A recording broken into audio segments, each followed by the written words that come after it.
I guess we are live now. Hello, everybody. We are now live and with Real Estate Talk. This is episode 17 of Real Estate Talk, TGIF, and I say that's thank God it's finale. Yep, it's my last name, but it's also Friday.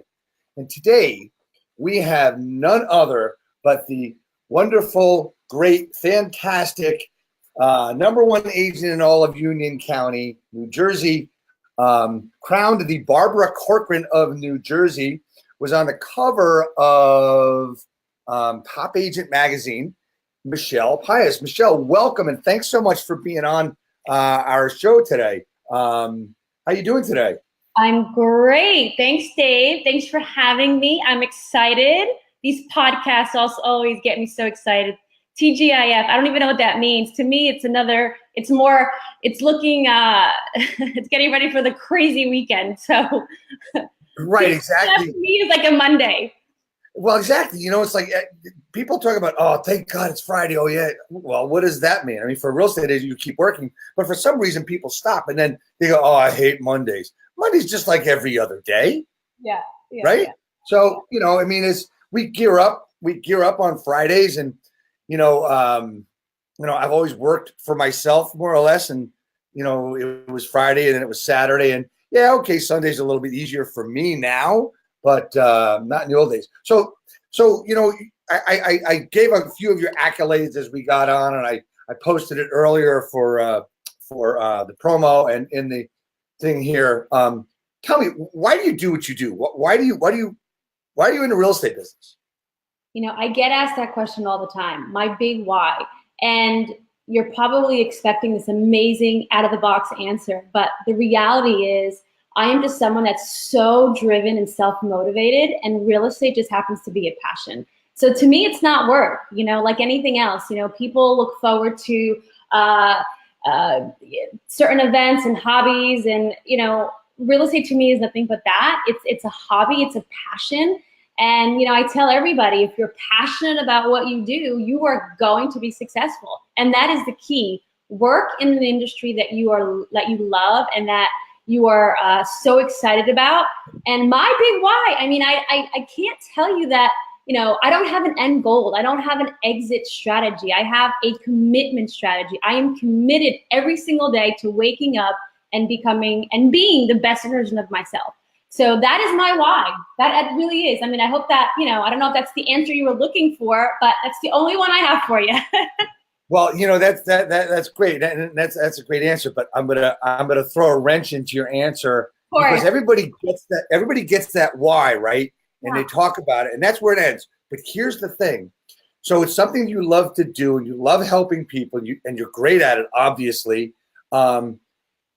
But what about the frustrations? The frustrations, A, of an agent, then B, as a broker owner working with agents, and last but not least, the BS we have to deal with as broker owners, period, of all the questions, the issues, and all that crap.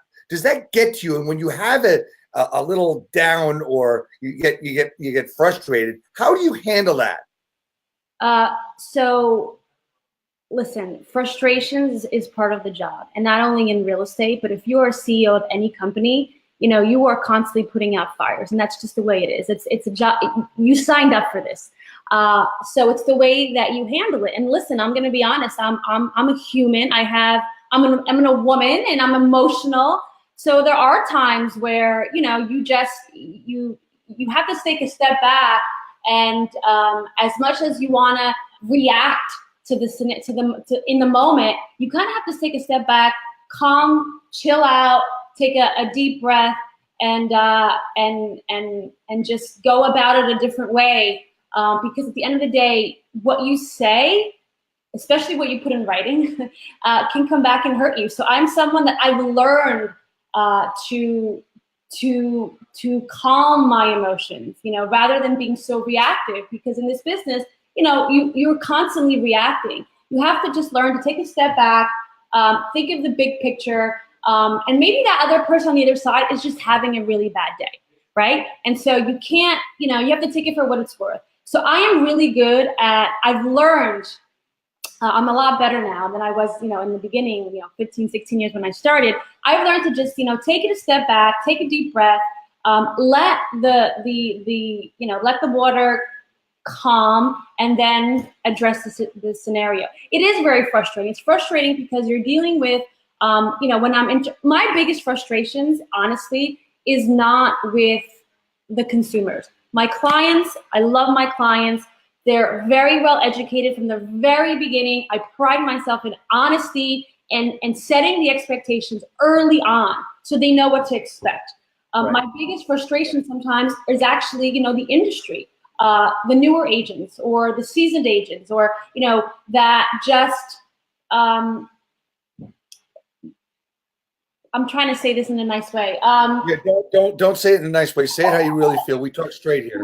My frustrations are probably with those that, here's the thing, real estate's very competitive, and I get it. And, when I just recently got a call, or actually an email from an agent that was very upset that I sent out a piece of marketing material to her territory. No one owns a territory, right? So if you're seeing me, and if you're seeing me sending out a mailer, in this case was a mailer,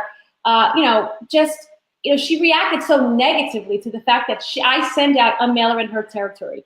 Well, I wouldn't take it that way. I wouldn't be upset about it. I mean, there's plenty of business to go around for everyone. And this is what I tell my agents. I said, you know what? Not everyone is going to buy what you're selling. Not everyone's going to like you. Not everyone's going to be a fan.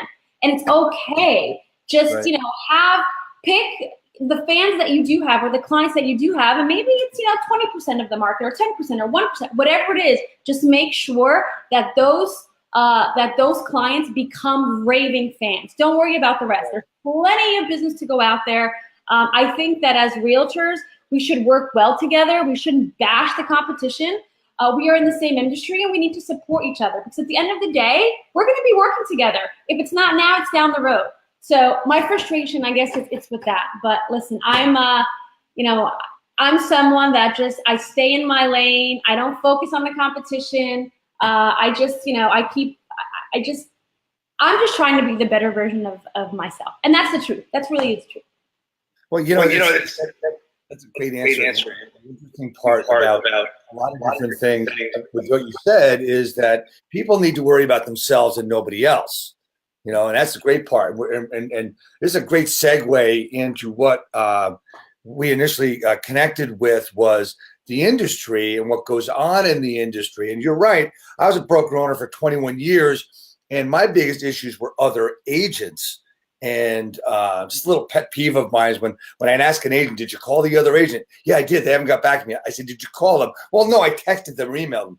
I would just say, pick up the damn phone and call them. But anyway, but hold on one sec. You're having technical difficulties. Yeah, we go. We got them. Yeah, I think we're getting better. But the issue we want to go through is, like, what do you see? I mean, we just talked about some agents. Other agents seem to be a little bit under the ethics rank sometimes. And what do you see as the biggest issue in our business, our industry overall, anywhere, even throughout the nation or here in our area?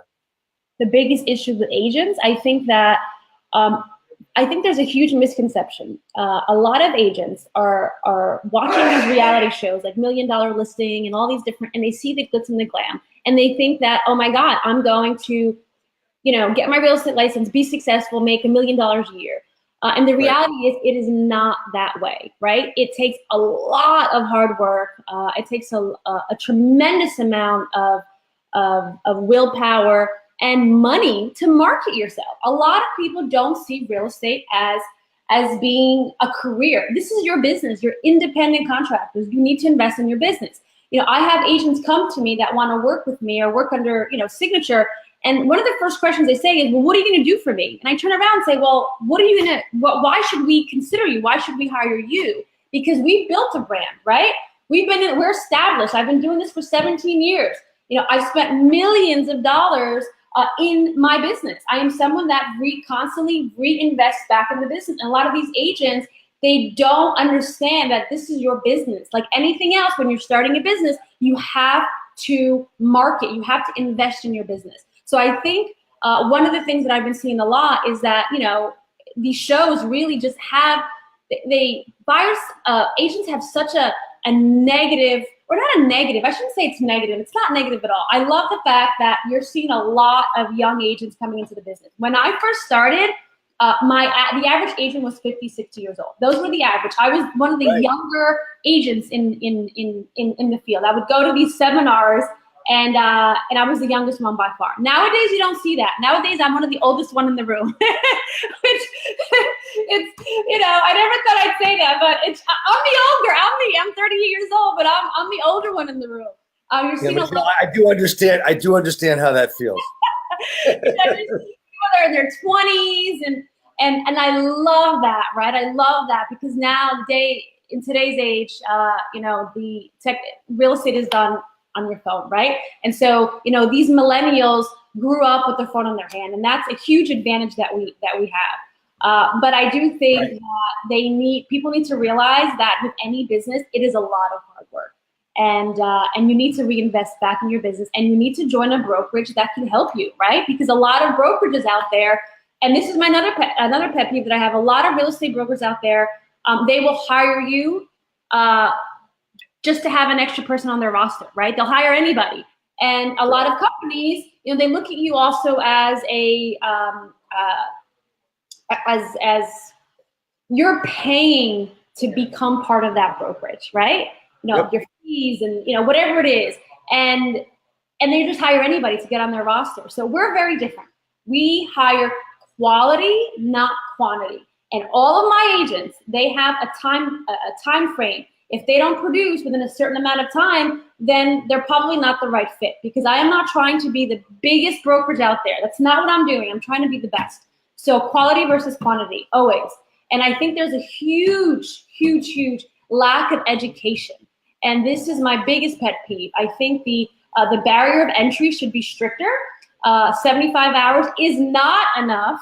And then after that, you should have, there should be another formal training. You shouldn't just let an agent, kind of go out there on their own. When I first started, with that point, what about a college education? Does that make sense?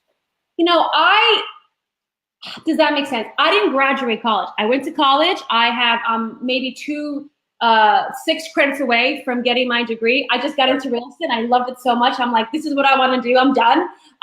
So I don't necessarily believe in that. I do think that I don't think you need to have a college education, because the smartest people that I know don't have a college education. I agree.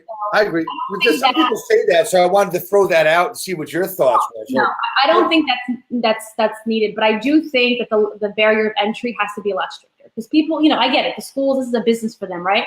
But I do think that it needs to be a lot stricter. And, and it's, I see out there, I see the agents that are representing sellers and buyers. This is the biggest financial investment, one of the biggest financial investments of your life. You need to put it in the hands of someone that is experienced and takes it seriously.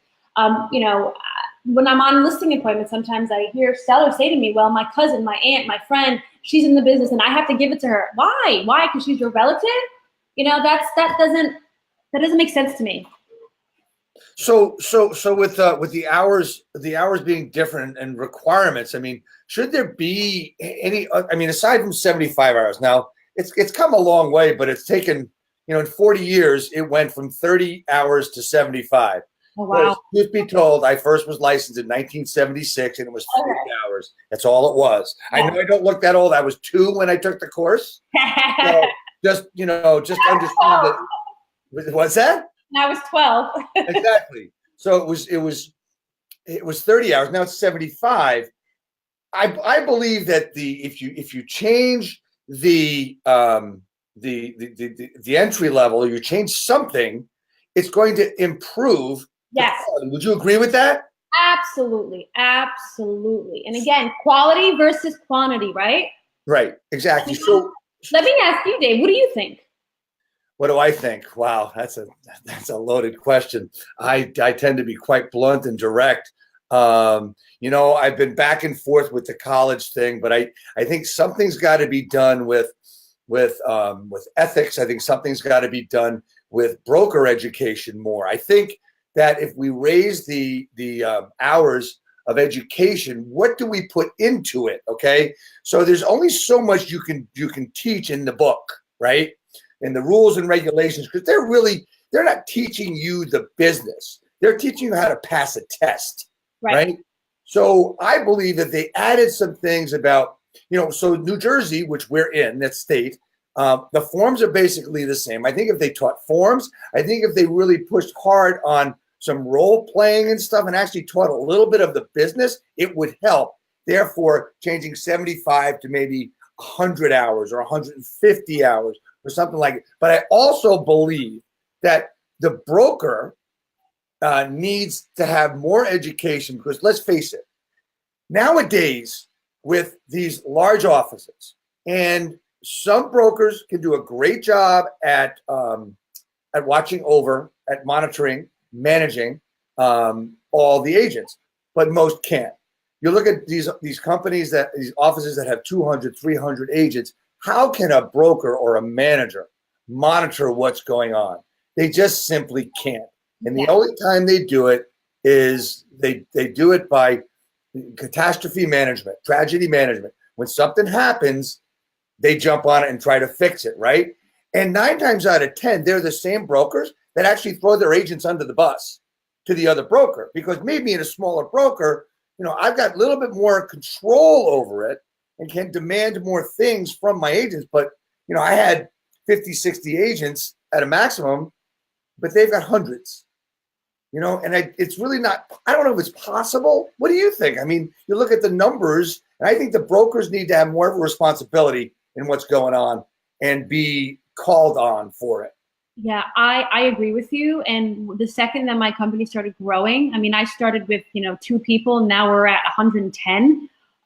So there is no, and I'm a working broker. So I work in the business. I work on the business, then I work in the business. So Right. There's no possible way, I agree, that one broker can manage and really be on top of every single agent. It's just impossible. So what I did is I hired, right? And that's the next, and that's something that I think is really important. If you can't do it, you now hire people. And so I have a full-blown team. I have an educator, I have a manager, I have head of support. We have all of those roles. We hired the best in-class talent to help support the agents. So if you are a brokerage, a large brokerage, small brokerage, you need to consider that. Hire people and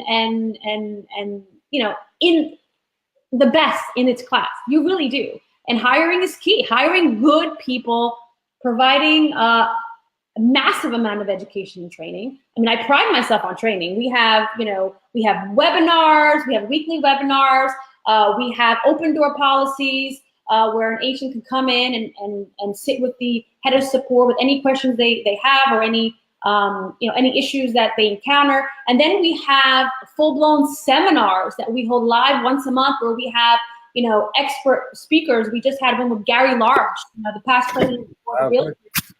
So we're really, really big on education. Education is key. And going back to your point, as far as agents, and you tell me what you think, but I think that you cannot possibly do this business well if you are part-time. If you have another career and real estate is a part-time gig, there's no possible way that you can fully do this part-time and do it well. So I do think that this should be a full-time career for most.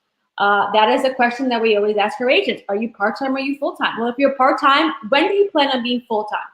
And I push that because, expect part-time results on a part-time week's weekly hours that you put into it. Well, that's a really interesting question because I can answer from so many standpoints. And the first one I'm going to standpoint is going to be agree with you, where it's not a job. It's not a job you can learn. It's not a business you can learn part-time. Okay. There's an issue there. There are some, very few, that can excel on a part-time basis. And I'll give you an example. Friend of mine, 21-year-old Oscar Nunez from Jersey City. He does, I think last year he did 100 transactions. And guess what? He was in his senior year of college. Oh, wow. He just graduated from college. Who is guy, and how do I get him? How do I? He is. I tell you what. I asked him. I see him quite often, and I asked him a couple weeks ago, what was your biggest challenge? Because you do such great business. You've got the great attitude. You've got the work ethic. What was your biggest challenge? It's really simple. He says, my face, because he looks like a kid, but he knows his stuff. But anyway, back to the question. So there's two extremes there. I also believe that if you've got the right broker who will give you the right time, part-time can work. But while you may have the right broker, you might not have the time. The part-timers, you got to trade them at night and on weekends. And if a broker's like you're a working broker, you've got appointments over the weekend, and at night you've got appointments. Or if you're a broker working your ass off like I was every day, 14 hours a day, you got to quit sometime and like let it go, right? So that was my difficulty. But that's why I've written several online courses, and one of them is called the SOI method, all about the sphere of influence. And if I could get a part-time agent to know that and to be great at that, there'd be no problem. But the answer to your question is there needs to be some type of separation for full-time and part-time, because you're never going to eliminate it because of society, right? So back to the parts. Where do you think our business? We're going to change gears a little bit. Where do you think our business is going to go in the next few years? And let me qualify the question with we've got so many different business models out there. We've got the I call it the old style business model of the franchises with people start at 50-50 and they go up as they make more money, or as they do more transactions, so on and so forth. And it's more of a support based system where that other money is going into the business for the agent, and we all know mostly that doesn't happen. And I know there's a lot of brokerages out there and indies out there that do that, and they're great. I know a lot of them.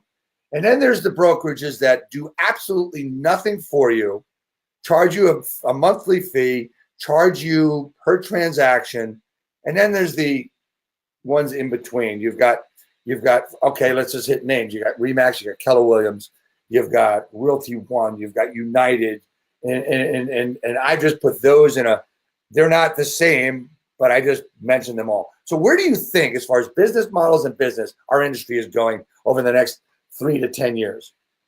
We're changing, right? Yeah. The market is changing, real estate is changing.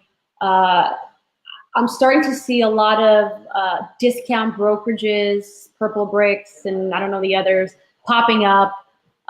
Here's the problem: in a good market, and we've been very fortunate. We've had a pretty good market over the last 9-10 years. But in remember Foxtons, Oh, yeah. YHD, your home direct. Yes. Okay. So I think it's jumping on the wave. They're riding the wave. But I do think as the market shifts, and the market is shifting, you're going to see a lot of those kind of just disappear. Because there is no possible way, in my opinion, that you can hire a discount broker, get top talent when the market shifts, right? Because in a great market, let's face it, in a great market, everyone's a star, right? Homes are, it's not as hard to get homes sold. Granted, we're a little different. We consider ourselves a marketing company that specializes in real estate. So I spend a lot of resources on getting homes exposed. But let's take myself aside for a second, because I do think we're very different than the traditional brokerage model. But I do think I see all of these, discount brokers coming into the business. And I think with the market shifts, a lot of us will be out of business. And that's the truth. Right. Well, you know what? You have to look at, when we talk about Foxtons, that was like discount. And one of the things that they trained their agents to do was to tell them exactly what the other agents were going to say about them when they came in. And that's how they took a bite out of us, because they said, oh, they're going to tell you we suck. They're going to tell you we don't do this. They're going to tell you all this other stuff. But, one of the things you mentioned is, okay, we just talked Purple Bricks, okay? $3,600 to list your home or whatever it is, and they're being successful in some pockets. But the question I have for you, does that mean possibly that our commission structure is also at risk today? Here's what I say with that. You get what you pay for, right? You get what you pay for. Absolutely. When I walk on a listing appointment and when I show a homeowner everything that I do to get their home exposed, they are blown away. No one,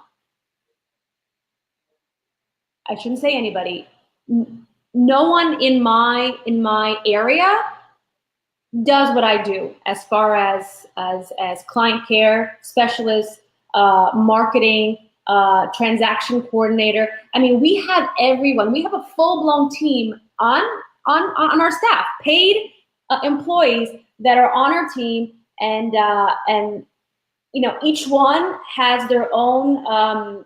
They bring their own unique experiences and value to the consumer, and so, you know, you're going to get what you pay for. If you want me to discount my fee, then I can't possibly give you a cinematic video. I can't possibly give you virtual floor plans. I can't possibly put you, you know, on a billboard. I can't, you know, put you on a TV commercial or do pay-per-click ads. I can't do that because it costs me so much money to market a home. So if you want to go discount and understand, then you're not going to get my entire service. And I fully believe that in today's market, where there's so many homes out there for sale, that in order for you to get massive exposure on your listing, you need to stand out. And that takes money. That takes money to get it out there. It really does. The days of, you know, putting it on the MLS and holding an open house and putting a red balloon, those are long gone. That's not what's going to get your home sold for top dollar. Sure, there are brokerages that offer, you know, discounted fees. And sure, I'm not saying they're not going to sell it, but are you leaving money on the table? And is that difference in commission worth it? And the answer is absolutely, all day long, because by paying someone, you know, 5 or 6% commission to someone like myself in the top 1% of all the agents, I'm promising I'm going to get you more money than anyone else. Why? Because aside from my marketing, I'm also a skilled negotiator. And that's what sellers need to realize, is that you get what you pay for. You know, and also leaving money on the table. You know what's really amazing is that there are still the majority of agents out there that use the old free Ps, put it on the MLS, put up a sign and pray. You know, there's so many. Wait, the best, I have to tell you, Dave, I went on a listing appointment the other day. My seller was super frustrated with the realtor. I said, well, what was their marketing plan? I kid you not. They said to us to go out and buy St. Joseph statues and bury it under the ground. Upside down. No. They were serious about this. And I said, oh my God. It was just like, oh my God, really? I know that. Yeah, so that's okay, we've gone on, and this has been really great. We've got a lot of people watching. I have one other question that kind of what I was talking about earlier is a little sticky wicket. How do you, or what would you suggest, or what do you think the industry should do about what I see as an increased problem with ethical behavior? You know, sadly, I don't think that we have a board of realtors, we have real estate commission, we have rules, we have guidelines. I just don't think they take it seriously. I really don't. And I don't know if that's ever going to change. I mean, nowadays I see realtors, you know, saying whatever they want to say, bashing other people, commenting on this, and they don't like this, and did you hear about this, and what he does or she does, and, you know, this is what they're known for. And there's no repercussion. There really isn't. I mean, think about it. What do? You file a complaint, you go in front of the board, and they give you a slap on the wrist.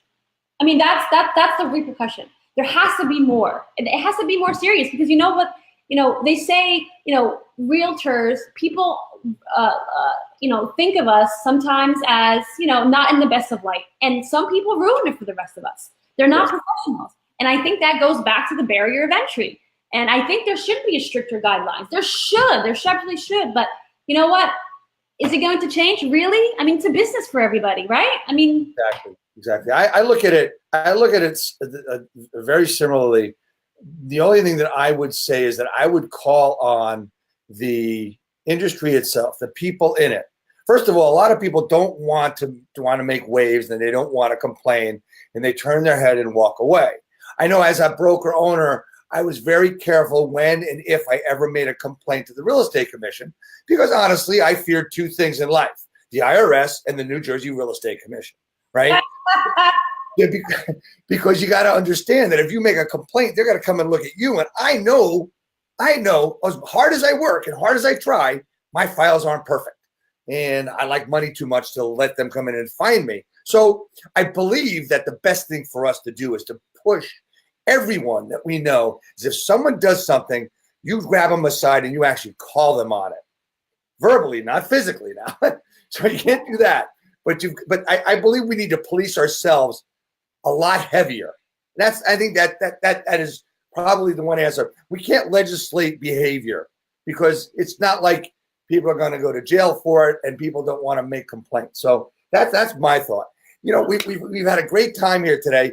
Is there anything you want to say to sum up what we've talked about or sum up you? And I mean, you've got so many great things going for you, and it's really great to watch your career and how it's come up. And like I said, I've watched it for a number of years.